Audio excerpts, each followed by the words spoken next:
Alexander Schneider. Hopefully, I'm not messing up his name.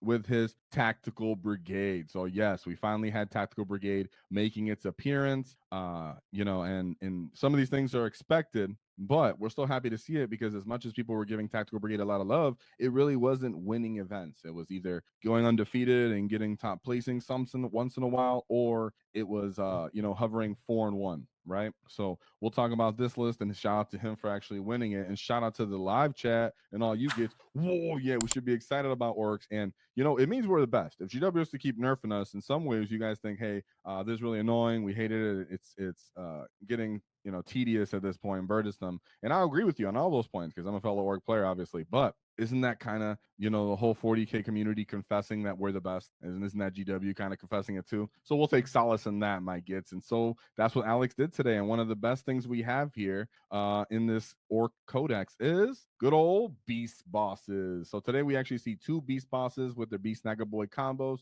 making their experience once again since Index Hammer.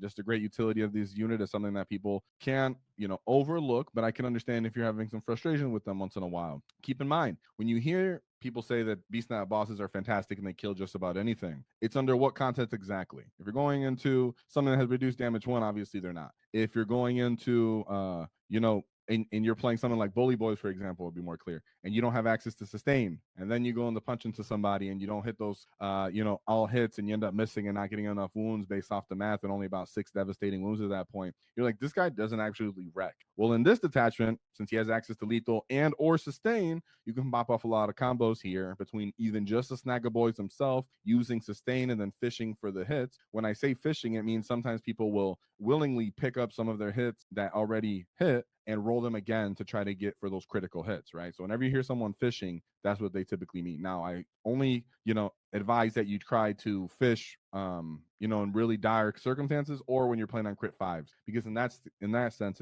it's worth it. On 6s though, not necessarily worth it, but hey, I've been desperate and done it and it's come out on top, so don't sleep on it. And when you have access to lethal, which is not something else you typically have as orcs for your snaggas, that goes off. So very good reliability here. So even though you've seen it again, you see it again. The reason you should really see it in Warhorde and Tactical Brigade, in my opinion, but you wouldn't see it in something like Cult of Speed or necessarily Bully Boys, is for that reason. And of course, you see it in the Hunt as well because they have access to crit 5 pluses too. Then we have the Big Mek and Mega Armor. That's with his Mech Captain combo. That's essentially the reason you play this detachment to a certain degree, right? Now, is there a case, speaking to future Orc players that might see this, is there a case that GW raises points on, let's say, maybe Flash Kits, and then this becomes even to the degree maybe not appealing and not worth it due to his lack of AP? Not sure about that, but in its current state, it's fantastic. As for the amount of volume you get, and orcs always love volume over everything. Lethal sustain, stacking it into place, the combined arms aspect of this. Now, I think a lot of orc players think that they have to come out hot out the gates and put this unit right on the line and just immediately try to kill a tank and get an Overwatch going,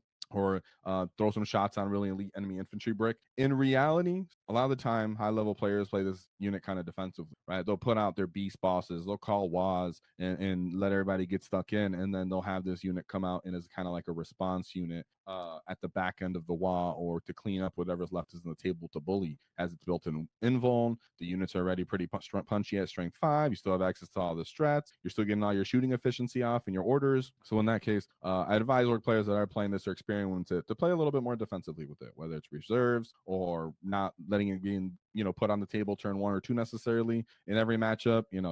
Context matters, of course. Then we move on to good old Shokk Attack Guns. Now, something else looking into the data slate is, will our Shokk Attack Guns end up going up in point? I'm inclined to think possibly. GW likes to do things in duos. They don't want to under nerf us. We're not Necrons here or Aeldari. Hold on. So chances are Shokk Attack Guns are going to go up another 5 points, for example. So as we look at this list, if the points are to change, let's say next week in the future or whatever, and you're looking at this, we'll see what we can possibly eliminate to still keep this pretty now to itself. Now, of course, Shokk Attack Guns, good old reliables. Then we have 5 trucks. Another thing that's good old reliable. Another unit that might be going up in points, might be getting attention of GW, as every detachment, every list is bringing as many of these as they can fit. So as much as we reliably love our mobile bunkers, and GW looks at it as why you guys always playing them. Well, the game, how the game state works is you really much rely on truck or transport capability for your orc units. They're big units. They're not necessarily fast on any turns outside of the WAAAGH. They require staging. They require their full potential to get kind of damage outcomes, at least on that WAAAGH turn. And in the army itself, relying on that one turn activation really requires a lot of units to really function at their max capacity to give you that saturation of durability and bodies and OC to make it worth it even defensively on the other back end of that wall. So if you're losing assets because you don't have trucks and you're kind of meandering around the field, and let's just say you have 6, 10-man units of boys for whatever reason, because people would run 6 trucks and 10-man unit of boys and such, right? People used to run that. Let's say you were running that, but you didn't have the trucks. You just had 10-man units of boys meandering around. Those units get half potential. There's a lot of reasons orcs bring transports. People ask that a lot.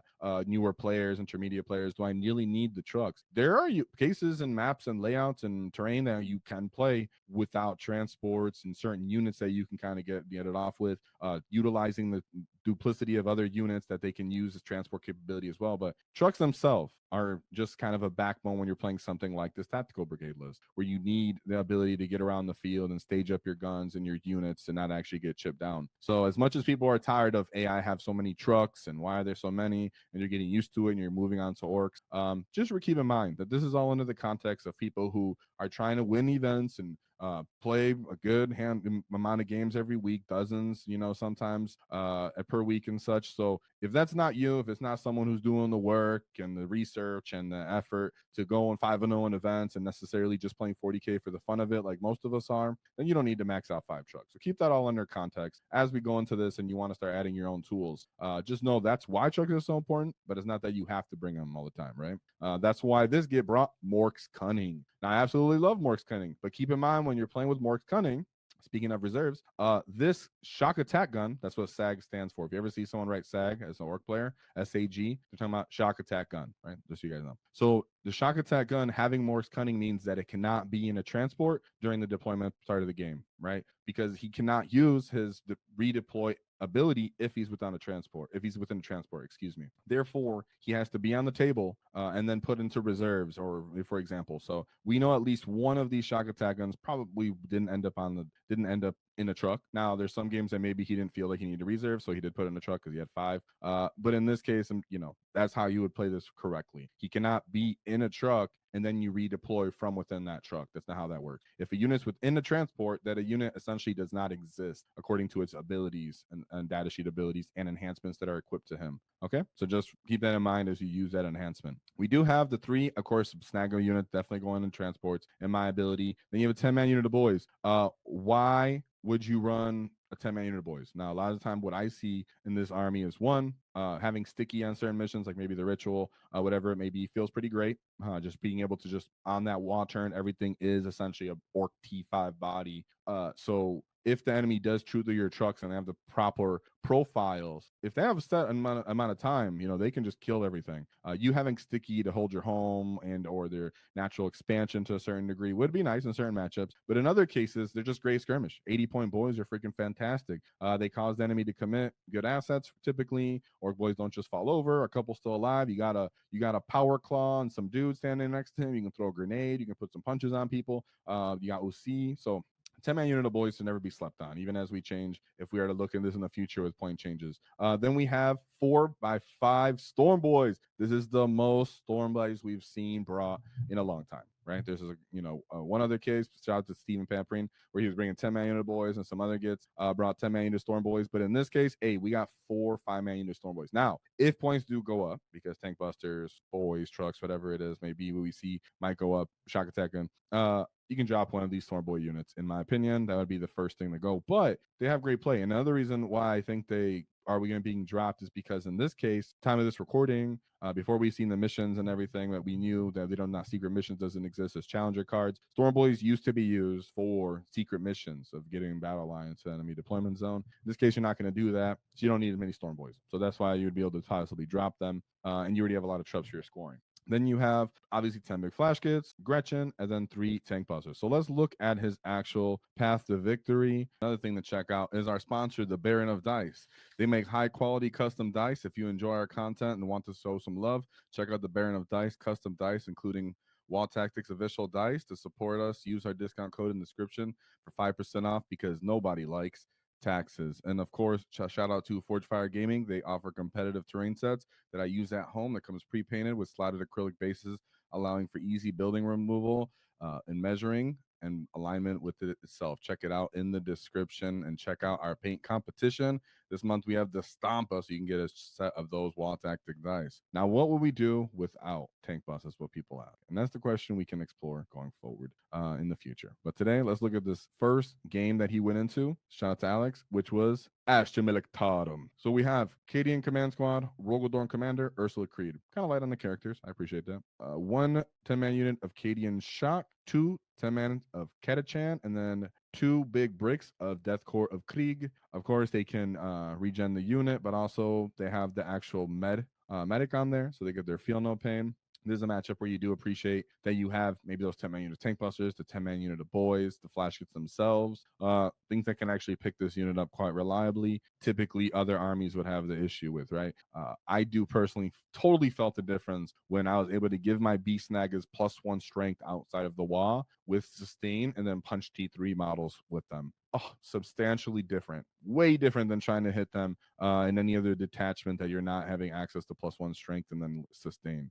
So then we have two Toroxes, followed by two Hellhounds, two big bricks of Kazarkin, two Lehman Russ battle tanks. That's with those battle cannons, and then an Exterminator. Overall, well balanced. They want to play with the big bricks, put them right up on the line, then shoot at you into late time. They have 10-man scouting Ketachan. But in our tactical brigade list, as we looked over before, he has a lot of tools that he'd be able to kind of fight with this, but it would be hard to actually contest the mid-table because nothing has staying power. And we could see that with his points, right? So as much as he had the capability to kill stuff, and we don't have the mission at play to know necessarily what the mission was, we can see that two other people right here at the top 3 placing had low scores as well. So it led me to believe it could be mission induced that led to this low score also. But keep in mind, whenever you're playing tactical brigade and you just have 5-man, 10-man, such like that, guard loves to kill that. They're built for that. So subject of mission plus, whatever that matchup. So those shout out to him for winning, because guard are never an easy just steamroll over a matchup unless the player lets you like absolutely tag everything, right? Is there any way to run the list without Shokk Attack Guns? I'll think about that and say it after the stream. Without any, maybe not, but you could run Big Mek. So then we have list 2, which is Chaos Knight. I'm gonna guess it's Baby Knight spam. So we have War Dogs, Stalker, followed by 1, 2, 3, 4, 5 Brigands, 1, 2, 3, 4, 5 Carnivores, 2 Beasts of Snurgle, 2 Nurglings, Plague Bearers. Very much annoying, challenging matchup, gatekeeping kind of army. And you do hope you don't get like purge the foe on that mission, right? 81-point game right there to that one. But in this case, people do ask a lot of the time, how does this actually work? A lot of the time, it does take you baiting out the knights to make bad trades to pop your trucks, and then killing multiple of them between your beast bosses, your Tankbustas on that kind of turn when they do try to get into your low value assets, whether they're killing 10-man units of boys that were in a truck, whether it's killing a bunch of Stormboyz that are standing on objectives and being annoying and getting in their way. It does require good move blocking. They do have the ability to kind of move through terrain a certain degree. Of course, they have a strat for that, but you do want to force them to have to make choices. And nonetheless, they don't, have very, very much consistency when it comes to killing. They can whiff on the wall, such like that. I personally just, it comes down to the mission a lot of the time. Some people, it's like, what if I played them on Purge? Well, that's a tough matchup, but tank busters, triple tank busters, double beast bosses, you know what you're bringing, what you got to play with. So he was ready to go. And of course, never forget your grenades. Grenades are very helpful as well. Then we move into his third matchup, right? If you ever have an issue with the night game, just keep practicing them. And you'll realize that they're not as scary as they seem. Like for their damage output, they require good commitment. And in that case, you get good, commitment and trades out of them after that. Then we move into his third game, which is Dark Angels, where we have Azrael, Belial. Okay. Blade Guard Ancient, Captain in Gravis armor, Captain in Phobos armor, and then Lionel Johnson. Yeah, I'll talk about what I expect for the orc changes too. Ooh, and then we have okay, I like that. 2 big 10-man units of Intercessor Squad. Shout out to that Git. All right, shout out to that Git for just doing that. Their firepower did go up. All right, let's respect that. Right, this 10-man unit stands right in front of a 10-man unit of Snagga Boyz. They could do some good damage. All right, respect them. They couldn't before. 1 minimum size unit of aggressors, minimum size unit of Blade Guard veteran, Brutalis Dreadnought, 1 Deathwing Knight unit, Incursor, and then Reaver. I felt like Tactical Brigade lists have very good play, especially with redeploying into these type of armies, these Space Marine armies, in my opinion. The fact that the Tankbusters are so efficient, you can change your strength profiles on your melee so that you can be more efficient into them as well. Your skirmishing pieces skirmish better. You pop their tanks better. You still have good OC between your ability to give yourself more OC and fall back, shoot, and charge to have mobility around the field. Takes good amount of commitment for them to kill something like your 10-man unit of Flash Gitz. You just have to kind of try to island these Deathwing Knights, right? Or kill them if they really put themselves in a place to get killed, like in front of a bunch of tank busters, and they try to just solo tank you. Sure, then take advantage of the player. But islanding them, letting them go for an objective you don't necessarily care about, or get a deep strike, bait them in a deep strike in like a back corner where they're not really going to get anywhere. But other than that, you have all the tools, right? 3-man unit Blade Guard veterans with character heavy aggressors. Then Lionel Johnson, he is subject to getting murked by tank busters. So then we move on to, because he got 100 points there, right? So I'm not being rude. I'm just saying he got a good score. Then we move on to his 4th game, which is Chaos Space Marines Renegade Raiders. Yeah, shout out to Fabius Bio. All right, I'm not a huge Chaos fan by any means, but Fabius Bio, if I read the book, shout out to you guys if you ever read the books. I enjoyed them. He's my favorite Chaos person. So we got Fabius Bio, 2 Chaos Lords, a 10-man unit of Cultists, 2 5-man units of Legionaries, a 10-man unit of Chosen, 3 6-man unit of Noise Marines, 3 Chaos Bikers, Chaos Annihilator Predators, 2 Destructors, and then 3 Rhino. So they do have some cool abilities. For example, they'll take their the little Noise Marine with the Noise Blasters, right? The big ones, yeah, that's the big ones. They're Noise Blasters, and they're called Blast Masters in reality. They're Blast Masters to use firing deck from their transports, get really efficient shooting in that case, and really blow Orks to pieces. Other than that, they are just Astartes T5 bodies with transports and a little bit of tank support. So you do have things that can obviously super delete them, but they are very killy as well, and they want to play the kind of stage transport ability you do. Not to mention Fabius Bao and his cool abilities to give himself a bit more toughness. He himself gets back up from the dead. So this game has a lot of ways this could really go. And you can see that's really what 69-point win. It was like a good tit for tat kind of game because they have transports, you have transports. They're pretty squishy and you're pretty squishy when you do get out of them, but you're both killy enough. So that would have been a good one. I haven't had good reps into the Emperor's Children like that, but that we'll see. I'm sure we'll see a lot more of those get floating around, or maybe they'll hit with nerfs too. Who knows? Then we go into his last game, which seems like a very tight win considering 48 score to as we'll see here at 43 for the enemy. So 5-point score right there, which we have Aeldari with Spirit Conclave. So we have 3 Spirit Seers, 3 big bricks of, I lied. So this is 6 brick, 1, 2, 3, 4, 5. Okay, 5 big bricks of Wraithguard. Excuse me. 3 of those units have D Scythe, and then the other 2 have Wraith cannons. Excuse me. I was making sure I don't want to say Wraith Lord, and then I was like, they're battle line. Duh. 3 units of Wave Serpents, 2 units of, I lied again. 3 units of Warlock Skyrunners, and then here we go. 3 Wraith Lord. In this case, absolutely love this list. This is beautiful. Pretty painful, pretty tough to some degrees. Now, this would surprise most Orc people as they haven't got a chance to play into this. Neither have I. But they do have sleepier kind of capabilities and such. Wraiths are a little bit more tough to kill than you would expect. They're good, cheap, 140-point assets with -1 to wound typically. They have a little bit of speed here, staying power, Wave Serpent transport. Good. These guys are battle lines, so they actually have OC. And it's just really freaking sick to see and very, very uncommon. And it was here for a 48-point win. Very close. So shout out to Alex for that one. Be a cunning git and check out our new order markers that are in our store. So shout out to you Gits being cunning. Help you guys get all the orders set on the table, nice and clean for all you Gits to get stuck in. If you enjoyed the clip, check out the full video here. If you'd like to see more tactics, click here. Let's get stuck in, lads!